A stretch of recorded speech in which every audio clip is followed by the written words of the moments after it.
Hello, good day, everyone. Um, my name is Emmanuel, and there are things that bothers me. I just thought I should explain this to us in the manner we would understand and perhaps adjust every one of us. I want to ask some questions. Why is it that it is difficult to find an ideal man or a woman to marry, even in the church? Why? Today.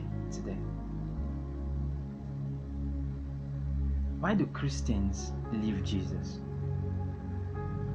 Why is it that the greatest enemy of the church today are Christians? I have an answer to that. And the answer is there are no disciples. The Christian of this day only comes to church as an activity, as a duty, just to receive the amen, glory, hallelujah, I'm changing, I'm a believer. But their life is barren of the reality of Christ. Because you see, you cannot be made like Christ until you follow. So Jesus said, come, follow me, and I will make you. Making, to be made, you must follow. Forget all these things we do. These things are more of activities. When you go around doing just activities, you will be burnt out, you will be worn out, and then you will leave Jesus. Christians of these days leave Jesus. You see pastors ordained everywhere. Many of those pastors, they came from being a Christian to being you don't go from being a Christian of this generation to being a pastor, to being in a presbytery. You will disgrace Jesus. You will embarrass Jesus. You must come from being a disciple. Christians of nowadays, they pray aloud. You see them shouting, speaking tongues, displaying a lot of mysteries. It is given to them.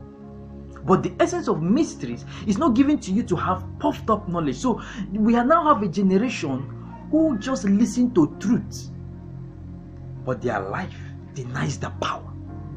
Why? Christians, they love miracles. You see them following Jesus, then you gave us food, you gave us. But the disciples love the life of Christ. So they ask him questions. Teach us to pray. Why is it we can't do this? And he begins to demystify certain things that were given for their inheritance. Christians, they will leave Jesus. This generation. When you see a Christian praying, even you might be scared. They pray aloud, they scream, they shout. Their tongues are so strong with capital letters. But demons ask them, Jesus, I know. Paul, I know. He has the life. You, who are you? Because you call Jesus, whom Paul preached, you shout the name of Jesus. Why am I not running? We should look for what demons fear. It's not screaming the name of Jesus. They don't fear you when you speak the name. They fear you when you live the life. At the name, not at the mention of the name of Jesus, knees should bow. He said at the name. That means your life as a believer must be personified. You're living the personified life of Christ. You have now become one with the risen Christ. And then you call a disciple a Christian. Why?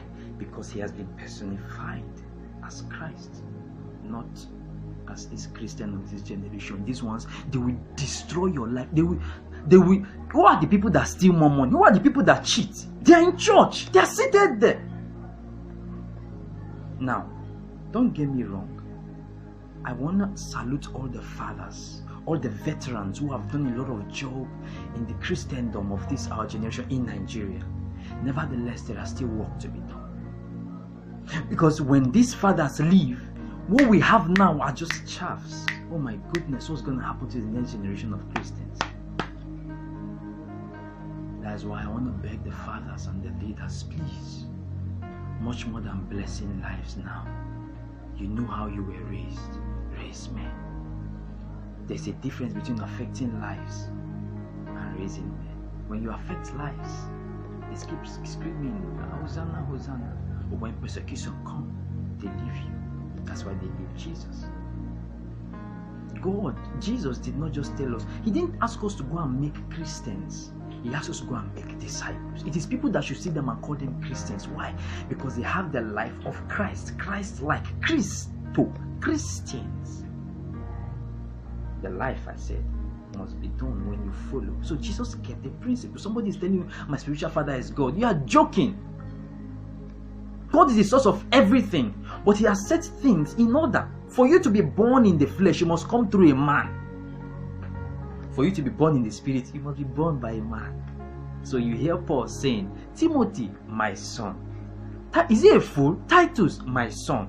You that you think you stay in your house. Look at your life. Church is in the I can be church. You are joking. The church is not a man. The church is an assembly of brethren together. It's called the general what? Assembly. You know, you assemble a car, not a part, an assembly. That's why it's called the body. The body is assembled, the hands, everything, they're all together to fulfill a purpose by the head, which is Christ. Paul met Jesus. Jesus did not disciple Paul. He sent him to a man. Who are you? Have you seen Jesus? All these churches. You're joking. Jesus said, I will build my church. You are fighting Jesus. You can't love Jesus and hate his wife. Christian of nowadays, miracle, bless. You see them come out of and start talking rubbish because they are not discipled. Discipleship is the life. So how Jesus said, I'm going to build my church, he now gave gifts of men to men and said, they are called apostles. And he gave gifts to men, prophets, teachers, pastors. He's asking for the edifying of the church. Evangelists for the edifying. What's edification? Building. You want to be built? You want to be made? You want to be a man that when people see you, they know you're a Christian. It's not these things that are happening. It's Christians that are doing those things that are making people Christians. You can't find a disciple talking against people. Somebody's talking against tithe and offering. You are joking. A disciple will give his life. What is car? You submit it. What is tenth? What is tithe? 1/10 of it. What is that? We give all. If you have not left all to follow me, you are not worthy to be my disciple. It is an impossibility for you to say you have given your life to Christ, but your money you can't give to him. You don't know who you are serving. You don't know what he did for you on the cross. That's why you can't give him everything. You are joking. Christian, like this is your life, like this. Go and follow a man who is following Christ. The reason you can't know them is because you have not been, you don't even read your Bible, you don't do a personal study. Because he said, by their fruits, we shall know them. You don't know. You just, all these Christians, all these pastors, all these bishops, who are you? Who are you? You come to correct the doctrines that have kept the church running and call yourself. You are supposed to be an apostle. But you are now deceiving many, deviating them with your doctrine, called the doctrine of Nicolaitans, called the doctrine of Balaam. You can't be dividing the church and think you're on the right path when the owner of the church comes and finds you that way. Let's make disciples. Pastors, please. Begin to break all those your congregation into groups, smaller groups, and let them be discipled. Let them be discipled though. A particular pastor had an issue. I don't know what it was. Christians that carried placards going to the church and say no to rape. How bad? Do you know what disciples do? They cover their master. They protect. They came to kill Jesus. Peter removed somebody's ear. He removed somebody's ear. They defend them. They defend their disciple maker with their life. Because there's a system. Jesus said, strike the shepherd, the sheep will scatter. So the sheep learns to protect the shepherd. I want to bring this to a close. You want to see a man who is really a made man, who can live the life of Christ. See, disciple, Christian of this generation, they will disgrace you, disgrace Jesus. abandon him, talk rubbish. Christians, that's what they do. Let us arise and make men. If you, just you listening to me now, can raise 12 men, you are a successful man on earth, even if you live for just 30 years.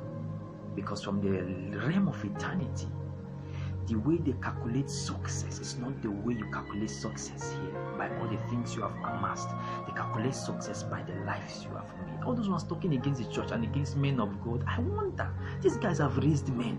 Who have you raised for Christ? You only have fans. You don't have men that have followed you to live the patterned life of Christ, and you're talking rubbish. Who gave you the audacity?